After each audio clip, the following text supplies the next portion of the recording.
Hello, everybody, and welcome to Coffee for Closers. My name is Alex Wellings, and we are back yet again, another week in the books, and we've got a really special episode.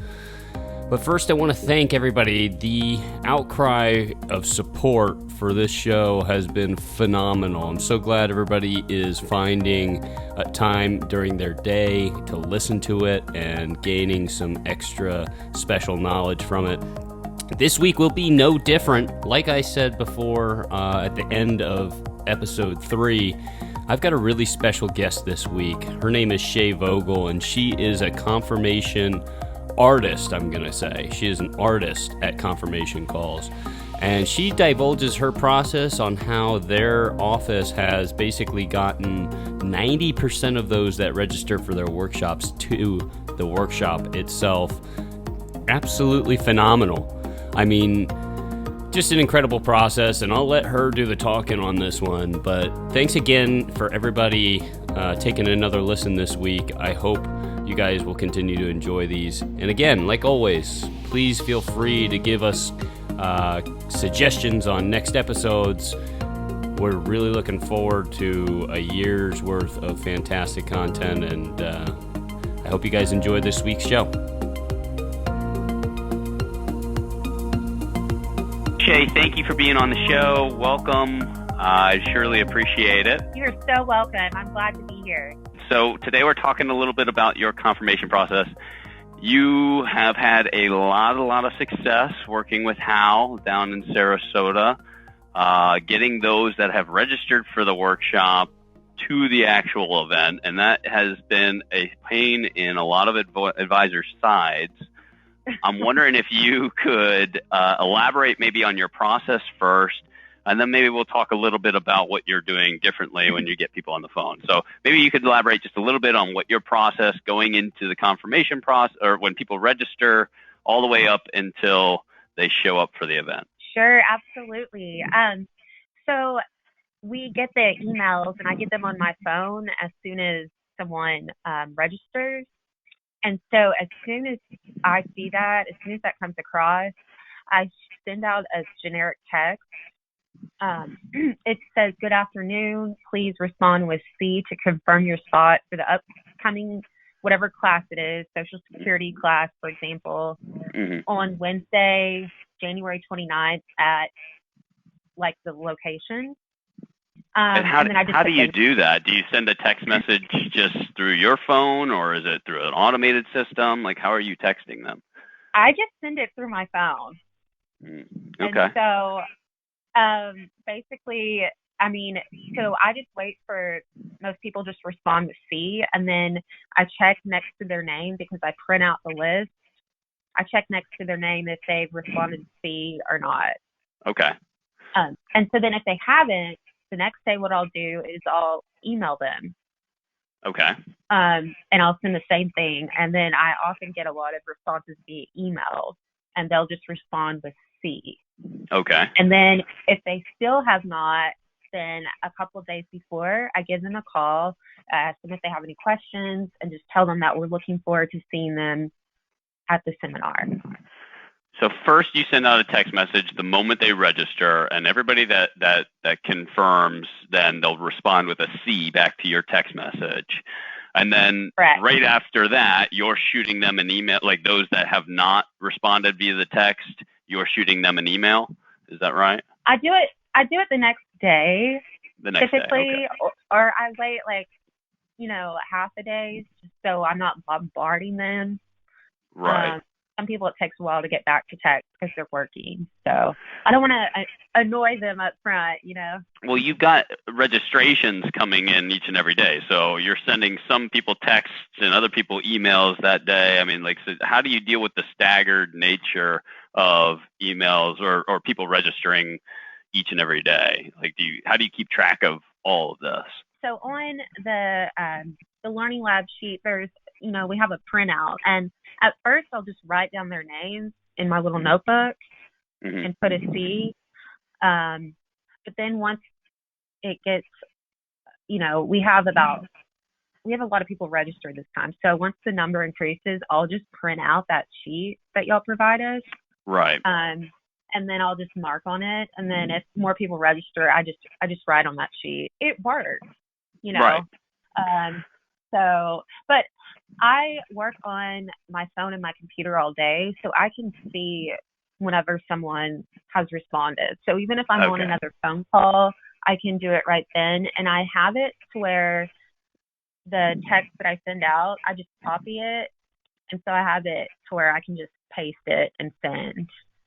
Beautiful, beautiful. So you shoot that email out after you've kind of realized this person is not responding to the text message. And what does the email say exactly? Is it the same exact thing that you just texted them, or is it any different? It's the same exact thing that I text them. Okay, cool.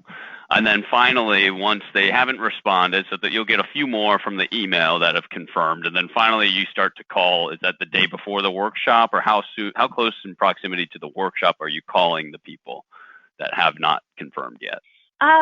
Typically, if they registered a while ago, you know, I'll do it a little bit ahead of time, not just the day before. Mm-hmm.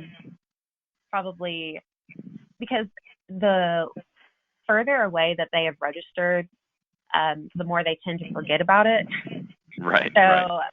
I just like to remind them, but a lot of them I'm doing the day before this time. And I just call and say, we are looking forward to seeing you tomorrow, and, you know, give them the location, everything, and see if they have any questions. And then if they're not attending, then they'll tell me then. Right, right. So you're just having, I guess, a last second conversation.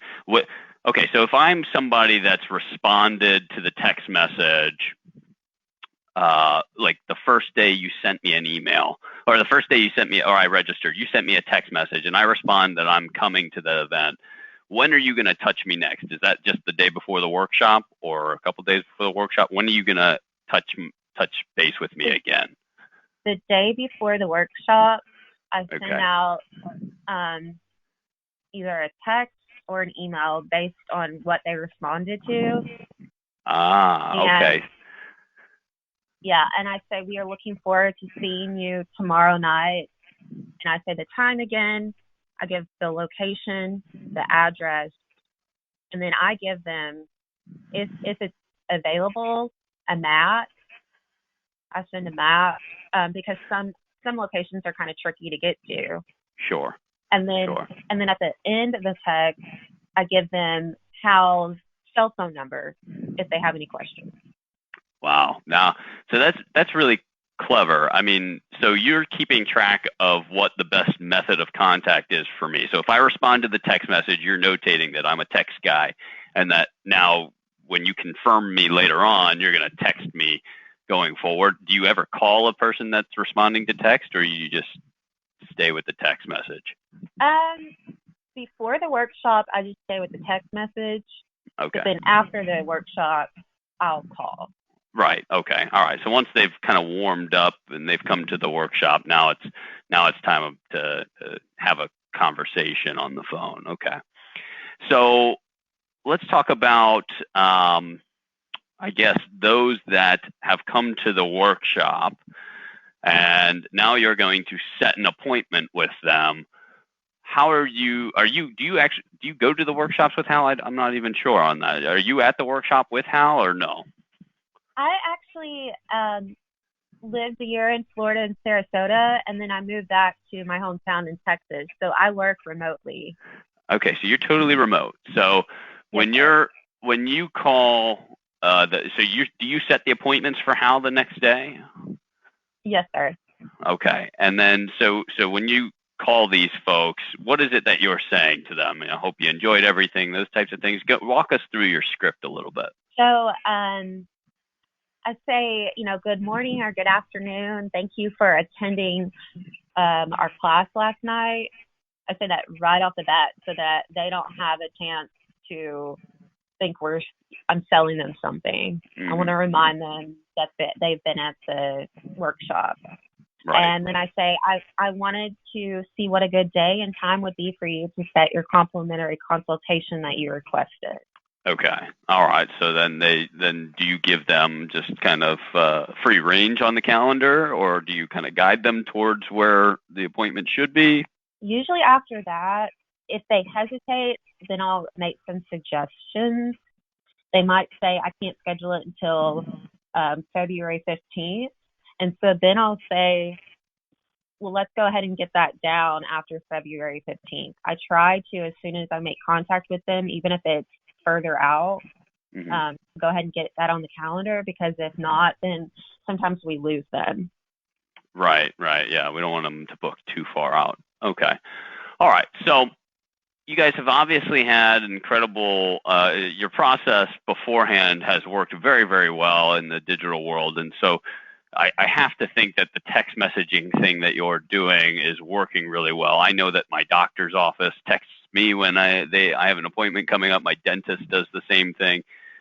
So I know a lot of people are transitioning over to text. Now, these are people that have registered online, so they're used to correspondence through some tech platform. Phones might not be the best method. How many people of those that register for the workshop, how many would you say, or percentage, and ballpark it, would respond to the text message? How many respond to the email? And how many respond to phone calls? Yeah, probably over half respond to text. Wow. Yeah, and then a few respond to the email, and then usually one or two I have to call. Okay, so the grand majority obviously are doing the text message correspondence, then a few more with the email, and then lastly the phone call. So we're seeing that shift. I will say that a lot of advisors are starting to see more success when they use the tech platform for a tech registration. So if I guess the logic follows, if I register online, I'm more likely to respond through some sort of tech communication, versus if I respond through mail, I seem to kind of want the phone call, because that's how generally you would register for a mailer. Very few people are pushing mail invitations to a URL or a website. Go to this website to register. Usually it's a phone number.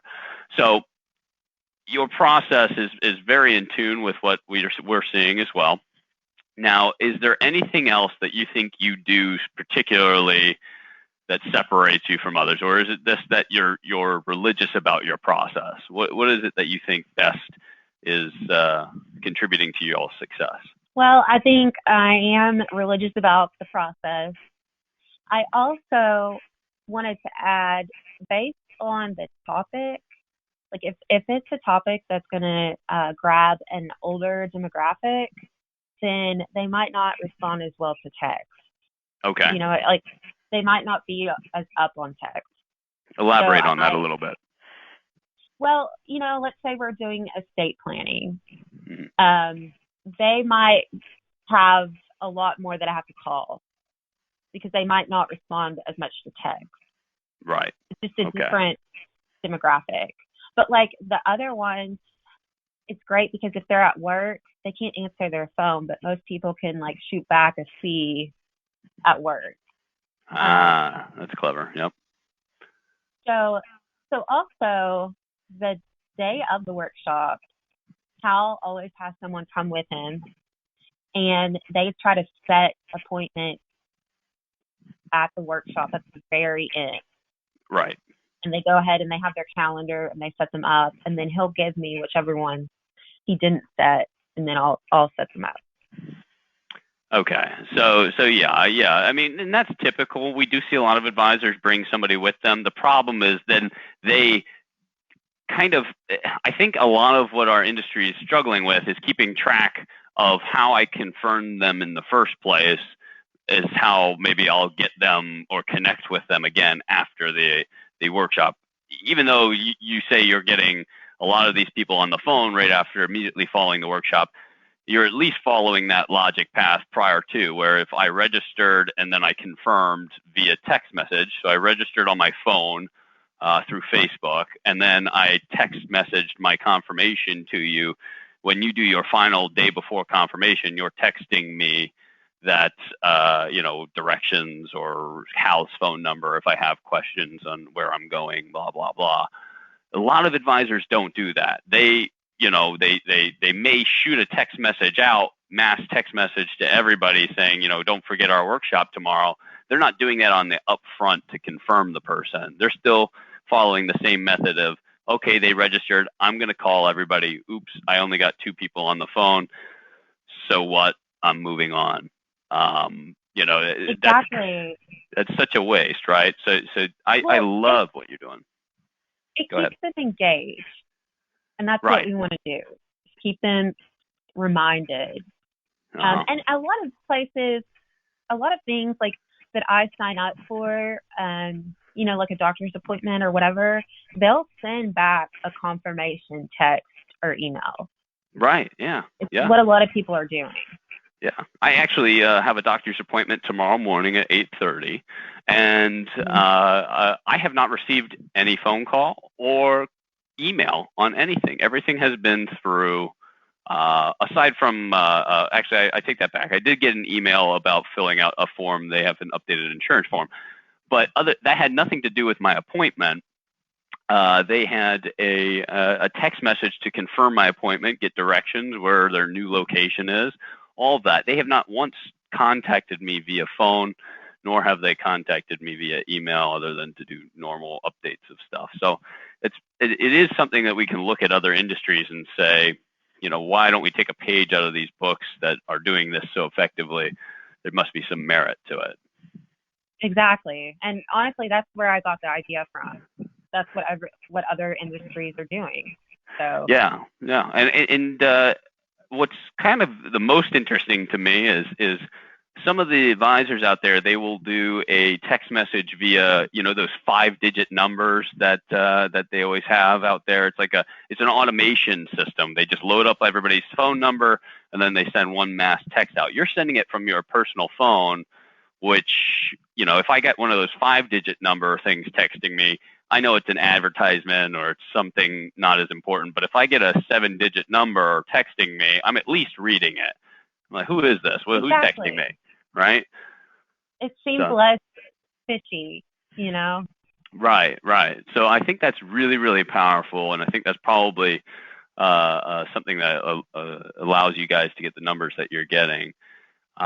Is there anything else you think we should know about the confirmation process? Like I said, just jot down the names at the beginning and whether they confirmed or not.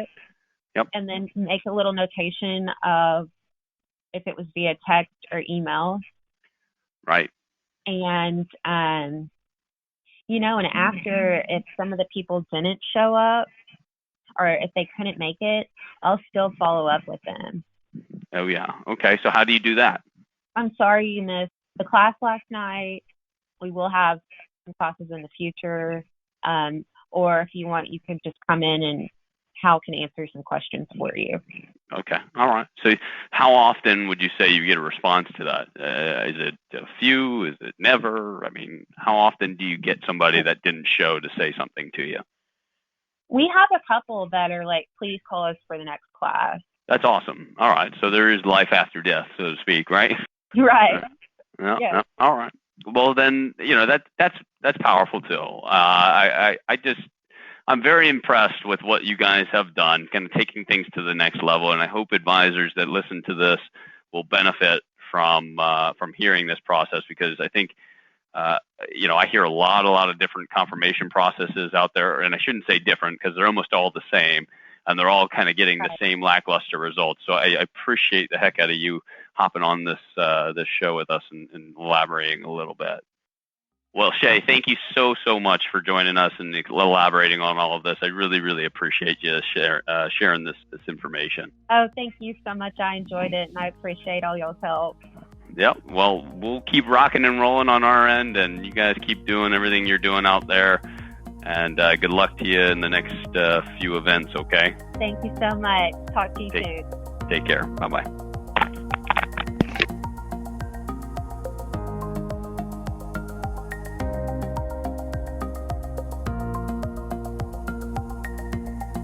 Well, there you have it, folks. our interview with Shay Vogel. What an incredible story there.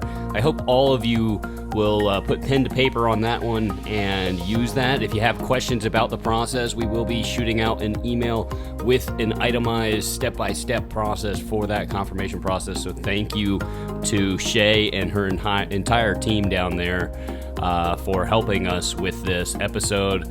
I hope you guys enjoyed it.